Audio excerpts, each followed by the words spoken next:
बेटा जो आपका है संजय राय, इसकी सारी बातें आपको पता लगी कि क्या कुछ इसने किया है? बहुत खराब लग रहा, अपने को भी तो खूब खराब लग रहा ना। एक तो बहन नहीं चाहती कि उसके भाई के साथ ऐसा हो, मगर क्या करे बोलिए। अगर वो इतना निष्ठुर काम इस तरह से एक लड़की के ऊपर किया है तो जरूर सजा होना चाहिए। मैं आपको सब कुछ बताऊंगा। ट्रेनी डॉक्टर के साथ संजय ने 4 घंटा तक सेमिनार हॉल में, ये भी बताऊंगा कि क्या था उस रात की कहानी सब साफ हो चुका है। इस मामले में असली गुनाहगार कौन है, पूरी सीसीटीवी फुटेज सामने आ चुका है। तरह महिला के कपड़े फाड़े गए और उनके प्राइवेट पार्ट पर गहरा चोट दिया गया। सब कुछ का खुलासा सीबीआई ने कर चुका है। ट्रेनी डॉक्टर के रेप के समय उनके आवाज को रोकने के लिए उनके मुंह में क्या सब किया गया जिससे कुछ बोल भी नहीं पाए और उनकी आवाज बाहर किसी को सुनाई तक नहीं दिया। उनके प्राइवेट पार्ट से खून क्यों बह रहा था, अपराधी संजय को लेकर ऐसे खुलासे हो रहे हैं जिससे सुनकर आपका खून खौल जाएगा, जिसे सुनकर सीबीआई और सुप्रीम कोर्ट का भी होश उड़ गया है। चलिए मैं आपको उस रात के हुई सारी सच्चाई बताता हूँ। आखिर उस रात ट्रेनी डॉक्टर के साथ कितने देर तक क्या क्या किया गया, उस मामले में कितने लोग शामिल थे, ये मैं आपको उस रात के हुई सारी सच्चाई बताता हूँ। आखिर उस रात ट्रेनी डॉक्टर के साथ कितने देर तक क्या क्या किया गया और उस अपराध में कितने लोग शामिल थे, इन सभी बातों पर विस्तार से चर्चा करूंगा। इससे पहले अगर आप चाहते हैं कि ट्रेनी डॉक्टर को जल्द से जल्द न्याय मिले तो इस चैनल को सब्सक्राइब जरूर कर लें। सबसे पहले उनकी मां और बहन ने क्या कहा आप खुद सुन लीजिए।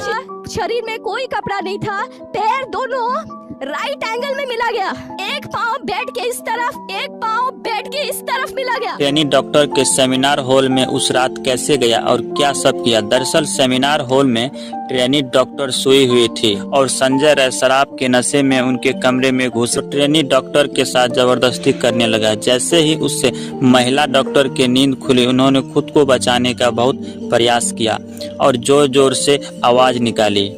आवाज निकालने पर संजय ने उस ट्रेनी डॉक्टर के मुंह को जोर से दबाया, जिनसे उनकी आवाज बाहर तक नहीं जा सका। उस समय सेमिनार हॉल में कोई नहीं था कि उनको बचा सके। संजय ने डॉक्टर के मुंह एक दीवार से सटा दिया और उसे जोर से दबा कर उनके साथ मनमानी किया। डॉक्टर ने मरते दम तक अपनी जान बचाने के लिए खूब प्रयास कर रहे थे। तब संजय ने उनकी आंखों पर जोर से अपने हाथों से मारा, जिससे ट्रेनी डॉक्टर के चश्मे के शीशे फूटकर उनकी आंखों में चुभ गया था। मेरे को कूटा गया जिसके वजह से आंखों से खून निकल गया, जिससे खून भी निकल रहा था और संजय ने अपने नाखून से लड़की के सभी अंगों पर खोदकर उनके प्राइवेट पार्ट से भी खून निकाल दिया था। इसके खिलाफ पश्चिम बंगाल के मुख्यमंत्री ममता बनर्जी ने प्रधानमंत्री को एक पत्र लिखा, जिससे उस दरिंदे को जल्द से जल्द फांसी दिया जा सके। इस केस में वहां के सरकार ममता बनर्जी के सरकारी अधिकारी देखभाल में भी कमी बताई जा रही है। सीबीआई के जांच रिपोर्ट के अनुसार संजय राय ने बताया कि उन्होंने शराब के नशे में उस लड़की का बलात्कार किया। सूत्रों के अनुसार यह भी बताया जाता है कि संजय उस दिन अलग अलग रास्ते से अस्पताल में आता जाता था। बाकी मैं आप सभी से पूछना चाहता हूं कि इस दरिंदे को फांसी का सजा मिलना चाहिए या नहीं मिलना चाहिए, कमेंट में जरूर बताएं और इस वीडियो को अपने दोस्तों में शेयर जरूर करें।